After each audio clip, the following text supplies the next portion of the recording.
Portugal ជួបអេស្ប៉ាញសហរដ្ឋអាមេរិកប៉ះបែលហ្សិកវិភាគការប្រកួតបាល់ទាត់ World Cup ឆ្នាំ 2026 វគ្គ 16 ក្រុមជាមួយនឹង admin បន្តទៀតបងប្អូនស្អែកបាទមានការប្រកួតចំនួន2ប្រកួតបាទដែលលេងនៅវេលាម៉ោង 3 ទៀបភ្លឺតទៅបាទការប្រកួតគូទី1បើកឆាកមុនគេបាទគឺក្រុមបាល់ទាត់ Portugal ត្រូវជួបបាទជាមួយនឹងក្រុមបាល់ទាត់អេស្ប៉ាញចំណែកម៉ោង 7 ព្រឹកបាទគឺសហរដ្ឋអាមេរិកបាទត្រូវជួបបាទជាមួយនឹងក្រុមបាល់ទាត់បែលហ្សិកពីប្រកួតនេះបាទគឺញាក់សាច់ហើយបាទសម្រាប់ការប្រកួតនៅថ្ងៃស្អែកបាទជួយកុំភ្លេចតាមដានទាំងអស់គ្នាបងប្អូនគិតថាលទ្ធផលប៉ុន្មានបាទខមមិននៅក្នុងវីដេអូនេះមួយអធិស្ឋានដែរបាទការពីម្សិលព្រឹកមិញនេះបាទគឺមានដាក់ខុសទាំងពីរតែម្ដងជាពិសេសបាទគឺ Brazil អត់មានហាលអាវហើយមានពាក់អាវ Brazil លើកចុងក្រោយហើយបាទនៅក្នុង World Cup ឆ្នាំនេះចាំ4ឆ្នាំក្រោយចាំពាក់ទៀតអត់មានទេថា Brazil អត់ឈ្នះ Norway 2-0 បាទ Norway ដាក់បច្រាស់ 2-1 បាទនិយាយទៅ Brazil ឱកាសច្រើនប៉ុន្តែអត់សំណាង Norway បកតែម្ដងពីរដងបានពីគ្រាប់ហាឡានញាក់សាច់បាទល្អមែនទែនចំណែកមេស៊ីកូអត់មានទេថាឈ្នះអង់គ្លេស 3-2 តែបាទគឺអង់គ្លេសដាក់បច្រាស់ 3-2 វិញអត់មានគិតថាគូហ្នឹងគឺនឹងសុទ្ធគ្នាច្រើនមែនប៉ុន្តែគ្រាន់តែថាជ័យជំនះបានទៅខាងអង់គ្លេសបាទ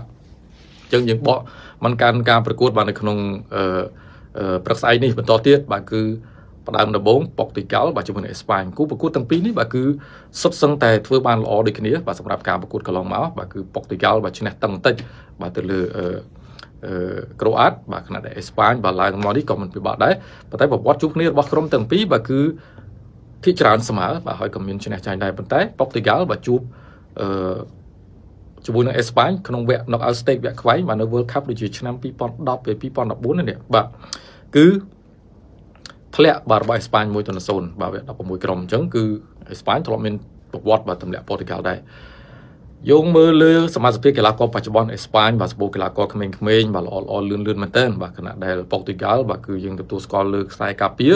បាទនឹងតំបន់បម្រើបាទគឺល្អមែនទែនបាទជាមួយអ្នកចាំទីហើយតំបន់ប្រយុទ្ធបាទគឺពូកដូបាទដល់កហើយបាទចេញសិនសិក្សាព័ត៌មានព្រឹកមិញម៉ែតាមការប្រកួតកន្លងមកបាទគឺខ្លីៗបាទមាន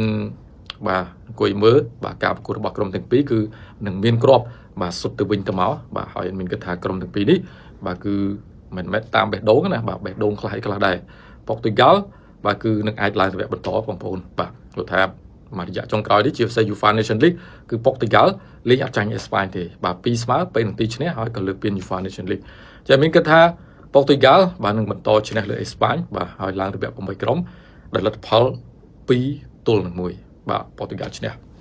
ចូលដល់គូអាមេរិកបាទជាមួយនឹងបែលហ្សិកបាទរឿងហួសចិត្តមួយបាទគឺមេតបូលលើបាទគេនិយាយគ្នារឿងដកកាតក្រហមបាទគឺប្រធាន FIFA បាទជាមួយនឹងប្រធានាធិបតីអាមេរិកបាទលោក Donald Trump បាទគឺការដកកាតក្រហមបាទទៅលើការពិន័យរបស់កីឡាករអាមេរិកបាទ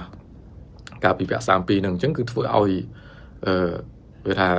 ច្បាប់បាល់ទាត់បាទមានការធូរលំបាទនៅក្នុងប្រព័ន្ធ FIFA តែយ៉ាងណាជាការសម្រេចរបស់លោក Gianni Infantino បាទដែលដកកាតក្រហមចេញពីកីឡាករអាមេរិកនឹងហើយបើមើលពី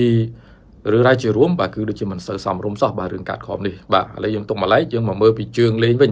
បែលហ្សិកបាទគឺឈ្នះសេនេហ្គាល់យ៉ាងតឹងមែនទែនបាទតឹងមែនទែនបាទ 3-2 បាទឡើងមកដល់វគ្គនេះបាទជួបអាមេរិកហើយប្រវត្តិជួបគ្នាបាទអាមេរិកបាទជួបជាមួយនឹងបែលហ្សិកលេងមិនដែលឈ្នះបែលហ្សិកទេបាទប្រហែលប្រកួតចុងក្រោយប៉ុន្តែធ្លាប់ឈ្នះបែលហ្សិកម្ដងការជួបគ្នាលើកដំបូង1930បាទគឺឈ្នះបាទអាមេរិកឈ្នះបែលហ្សិក 3-0 តាំងពីជិត100ឆ្នាំមុនបាទអូខេបាទអញ្ចឹងសម្រាប់គូនេះយ៉ាងមានគិតថាបែលហ្សិកមិនភ្លាត់ទេបាទគឺនឹងឈ្នះបាទលើសហរដ្ឋអាមេរិកដោយលទ្ធផលបាទគឺ2-1ដែរបាទបែលហ្សិកនិងប៉ុកទុយហ្គាល់នឹងចាប់ដៃគ្នាឡើងវគ្គ8ក្រុមបាទចុងមកតែបងប្អូនយ៉ាងណាបាទជួយខមមិននៅក្នុងវីដេអូម្នាក់មួយបាទអញ្ចឹងសម្រាប់វគ្គ8ក្រុមយើងបានឃើញ2ប្រកួតហើយបាទគឺបារាំងប៉ះជាមួយម៉ារ៉ុកហើយ Norway បាទជួបជាមួយនឹងអង់គ្លេសចាំមើលព្រឹកស្អែកតើក្រុមណាឡើងបន្តនឹងជួបគ្នាទៀតចាំអ៊ុតទាំងអស់គ្នាបងប្អូនអរគុណបាទជួបគ្នានៅវីដេអូលើក្រោយបាយបាទ